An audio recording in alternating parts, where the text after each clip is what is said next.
Hello बच्चों, हमने short video में देखे थे 5.2 का, जिसमें से क्वेश्चन पहला हम बनाए थे।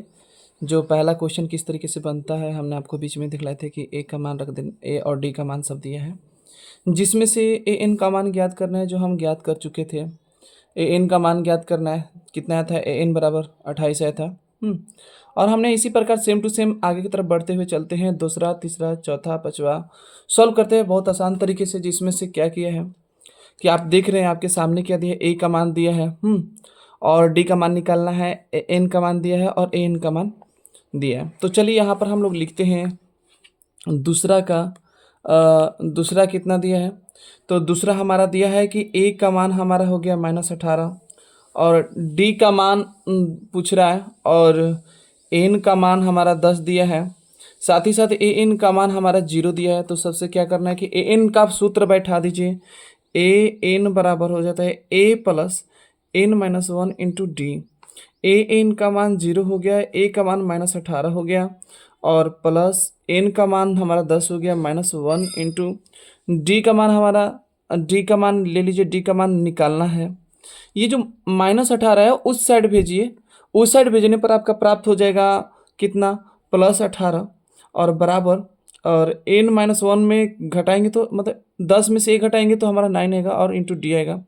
और देख रहे हैं कि 9d बराबर +18, और d बराबर हमारा क्या जाएगा कि d बराबर हमारा आ जाएगा 18/9, और इसके बाद ये कट जाएगा तो हमारा कितना आएगा 2। तो d बराबर हमारा मान कितना गया 2 आंसर हो जाएगा। जो कि जिसको d का मतलब होते ही सार्व अंतर, इसको बोलते हैं सार्व अंतर भी बोलते हैं। इसका कैलकुलेशन से पहला निकल गया। चलिए इसी प्रकार सेम टू सेम दूसरे फिर तीसरा नंबर क्वेश्चन को देखते हैं अच्छे तरीके से। तीसरा क्या बोला है, देखिए तीसरा में क्या दिया है कि तीसरा जो बोला है कि ए का मान ऑलरेडी नहीं दिया है, और डी का मान -3 दिया है, और एन का मान 18 दिया, और ए एन का मान -5 दिया है।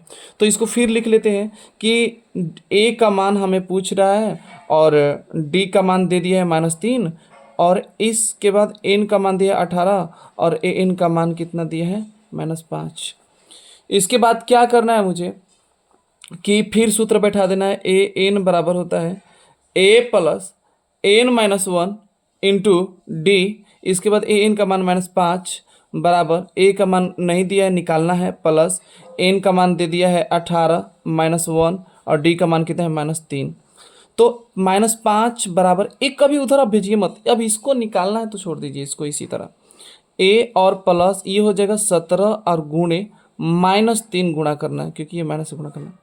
तो 17 में 3 से गुणा, देखिए ये प्लस है, ये माइनस है, प्लस माइनस से गुणा करेंगे तो क्या हो जाएगा, यहाँ पे माइनस प्राप्त होगा, और 17 तिया 51, और ये हो जाएगा ए और -5। 51 को इस साइड भेज दीजिए, -5 + 51 बराबर हो जाएगा ए, और इसको घटाएंगे, हाँ घटाएंगे तो हमारा 46 हो जाएगा। और 46 से इसके बाद देखिए प्लस दे कि माइनस दे, तो आपको ध्यान से देखना होगा कि क्योंकि जब ये बना रहे हैं तो ये प्लस दे कि माइनस दे, तो सिंपल बात है, प्लस का ज़्यादा है तो प्लस दे दीजिए। ए का मान हमारा कितना जाएगा, प्लस में 46, अर्थात ए बराबर 46 आंसर। तो आपका करेक्ट जो आंसर हो जाएगा ए बराबर 46 हो जाएगा। सेम टू सेम इसी प्रकार के तरीके से चौथे नंबर पे क्वेश्चन चलते हैं। चौथे नंबर हमारा क्या बोला है कि ए का मान दे दिया है -18.9, और डी का मान 2.5, और एन का मान नहीं दिया है बल्कि निकालना है इसको। और इसके बाद हमारा क्या है 3.6 ए एन का मान दिया है। तो सबका रख लेते हैं मान, यहाँ पे क्या कर लेते हैं, चौथा नंबर दागिए और लिखिए यहाँ पे ए बराबर हमारा कितना दिए -18.9, और डी का मान दे दिया है 2.5, और एन का मान दे दिया वाट, और ए एन का मान जो दे दिया 3.6। फिर सूत्र पे बैठा दीजिए। ए एन बराबर क्या होता है, ए और प्लस n-1 इंटू डी, और इसके बाद ए एन का मान कितना है 3.6 बराबर -18.9, और प्लस इंटू माइनस एन का निकालना है n-1 इंटू डी का मान कितना दिया है 2.5। तो अब क्या करना है कि इसको इस साइड भेज दीजिए। कितना इस साइड भेजते हैं, तो इस साइड भेजने के बाद आपको क्या प्राप्त होंगे कि हमारा जो इस साइड भेजेंगे तो आपका 3.6 और प्लस 18.9 बराबर n-1 इंटू 2.5 आ जाएगा। ठीक, इसके बाद आपको क्या करना है कि इसके बाद ये कैलकुलेशन बेहतरीन हो जाएंगे। कैसे? अब इसको जोड़ दीजिए, दशमलव एक ही, दशमलव के जो अंक है एक ही है, तो 9 6 15 और 8 3 21 ना, 8 21, तो जिसमें से एक हासिल चल जाएगा तो 22, मतलब कि कितना आ जाएगा आपका 22.5 आ जाएगा, और n-1 और इंटू 2.5। तो अब इसको इस साइड भेज दीजिए, भागा में दे दीजिए 2.5 बाटा में 2.5 बराबर n-1। अब क्या करना है कि आपको पता है कि दशमलव से दशमलव कैंसिल हो जाएगा, क्योंकि एक ही दशमलव पे है, ठीक है, एक ही दशमलव पे है। दशमलव ऐसे भी इसका तोड़ेंगे तो 10 आएगा, इसका भी तोड़ेंगे तो 10 आएगा, और 25 नवा 225 होता है। 25 नवा 225 होता है। फिर अब इसके बाद जस्ट यहीं बगल में कर लेते हैं कि 9 n-1 कर लीजिए, और बराबर क्या हो जाएगा, n-1 बराबर हमारा 9 है, तो फिर हमारा क्या आ जाएगा, n बराबर 9 + 1, अर्थात n बराबर हमारा 10। जो हमारा फिर इसका जो थर्ड फोर्थ नंबर का जो सॉल्व किए हैं वो हमारा कितना गया, n का मान जो है 10 आंसर आ गया। सेम टू इसी प्रक्रिया से फिर आगे की तरफ हम चलते हैं, जिसका नाम 5 क्या कहता है। 5 का भी क्वेश्चन देख लीजिए, यहाँ पे आप लिख सकते हैं, लिखने को लिख सकते हैं, जब कैलकुलेशन करेंगे तो लिख सकते हैं। अब इसके 5 में क्या बोला है कि ए का मान दिया 3.5 और डी का मान दिया 0, और इसके बाद एन का मान 105 दिया, और एन का मान क्या होगा। तो कुछ नहीं करना है, सेम टू सेम पहले लिख लेते हैं कैलकुलेशन में क्या दिया है। ए का मान आपका दे दिया है यहाँ पे 5 नंबर, ए का मान हमारा दे दिया है, ए का मान हमारा 3.5 दे दिया है, और डी का मान 0 दिया है, और किसका और क्या दिया है, और 105, ठीक है, और एन का मान 105 दिया है, एन का मान 105 दिया है, और एन का मान ज्ञात करना है, वाट यही दिया है, इससे ज़्यादा कुछ नहीं दिया, ठीक है। ओके, आगे तरफ चलते हैं सॉल्व करते हुए।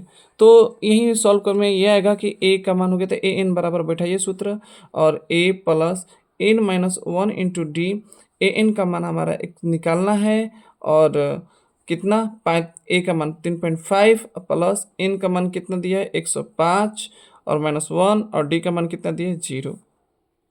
ए एन बराबर क्या होगा 3.5 और प्लस, देखिए ना यहाँ से सिंपल बात है कि अगर कुछ भी करिए घटाइए, इसको घटा दीजिए 104 और गुणे 0, तो देख रहे हैं कि 3.5 और ये बन गया आपका प्लस इतना का टोटल का 0, अर्थात 0 में कुछ भी जोड़िए 3.5, ए एन बराबर क्या जाएगा 3.5 प्राप्त होगा। आपका जो करेक्ट आंसर इतना हो गया।